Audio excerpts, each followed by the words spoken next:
Hey everybody, welcome to another video review by cigarfellas.com. My name is Brent. I'm going to be your video reviewer today. And today, I actually got a package in the mail the other day. Aaron, love you brother. I got a package with some Undercrown pigs. Now some of you may or may not know about these cigars, but they were a European release only.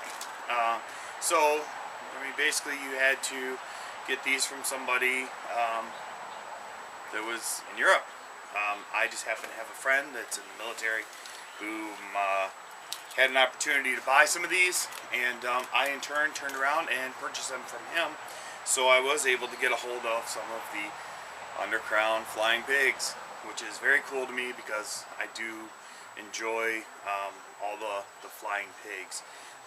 So far, these are Drew Estate product, and we're gonna get going on this. I'm really excited. The smell of this is it's very leathery to me, and when I say leathery, what I mean is it reminds me of why I smoke cigars. It's very sweet. It's got a lot of the cigar characteristics that I was drawn to when I first started smoking cigars, and it's just beautiful. It's very beautiful. So go ahead and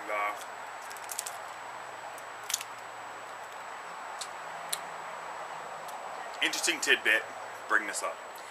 A lot of times you'll see these pigtails on the ends of these cigars, and I've been told a lot of different things. I don't really know exactly, but actually if you take this and you twist it, it will actually tear off a hole in the end of the cigar. Well, not in that case, didn't work, but sometimes it'll actually tear off a little hole and you can actually smoke through that without actually having to cut it. I am going to use some scissors. I'm going to give this a real quick snip.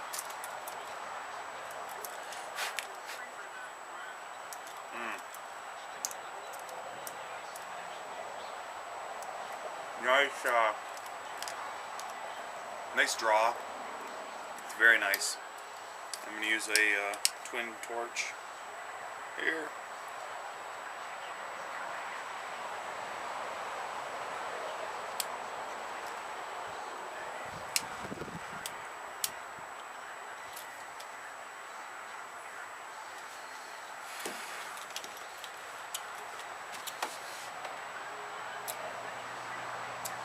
Right off the bat, off this Undercrown pig, I am definitely getting lots of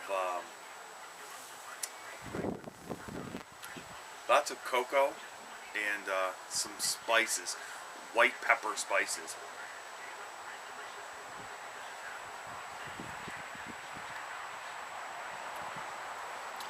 That's very good. Let me go ahead and smoke a little bit through this, and we'll be back with more on this Undercrown flying pig. So here we are, about a third of the way through this Undercrown, and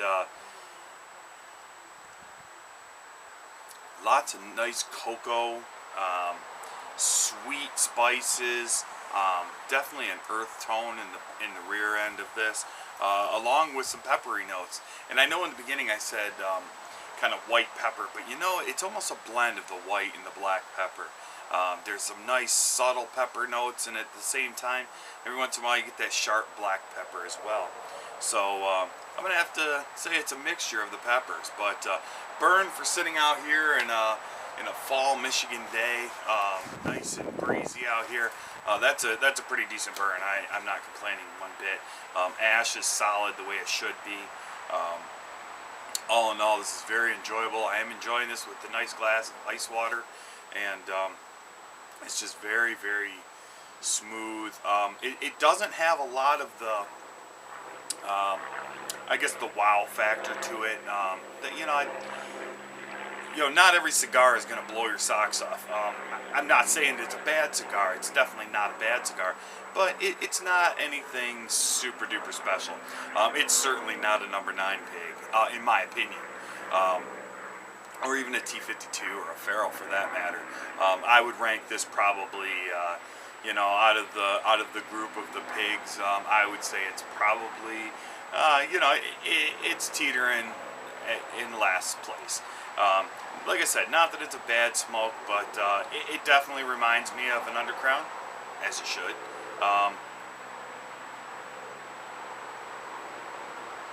You know, it's just nice and smooth, easy going, nothing wow about it. But let me go ahead and get a little bit further through this, and we'll continue with this Undercrown pig. Well, here we are at the end of our Undercrown pig, and it's good. I mean, there's no doubt about it. It's a good cigar. Still cocoa, a little bit of maybe some nutmeg in there. It's that dry kind of spice flavor, and you know, still a little bit of the pepper. More white pepper definitely now than the black pepper, but all in all, not a bad cigar. If you're looking, like, you know, me personally, I bought it because I am not only a cigar lover, but I'm a cigar collector. So there are a lot of things that are, you know, hard to find or a little bit more difficult to get a hold of that I like to have a bunch of. I did get 4 of them. I gave one to a friend of mine whom deserved it very well, or very much. I'm smoking one, and I have 2 left. I'll still probably smoke one more, and then hold on to one for a few years, and you know, maybe do like a revisit of all the flying pigs someday. But all in all, hey, listen, if you're a you know, Drew Estates lover, if you're a Liga lover, you know, a Unico lover, this is going to be right up your alley. You're going to enjoy the cigar. There's no doubt about it. I mean, it's not a bad cigar. Like I said earlier, you know, I definitely put the number 9 pig at the top, followed probably by the feral pig, honestly, then the 52, and probably this being in last place, but only because it just doesn't have that real typical pig flavor for me. It's more of like smoking an Undercrown in a different wrapper. That's not necessarily a bad thing. I definitely enjoy the Vitola. I definitely enjoy the flavor profile that I have from this. So with that being said, hey, listen, you can check out all of our reviews at www.cigarfellas.com. You can follow us on Facebook at facebook.com/cigarfellas. I still do tweet at cigarfellas. And to the men and women of our armed forces, thank you very much. Especially, I have a buddy of mine whom he had his brother send me a flag that was flown over Afghanistan, and you know who you are. And I just want to say, hey, listen, I really appreciate it. You'll never know how much that really meant to me. But with that being said, we'll catch you all next time here at Cigar Fellas.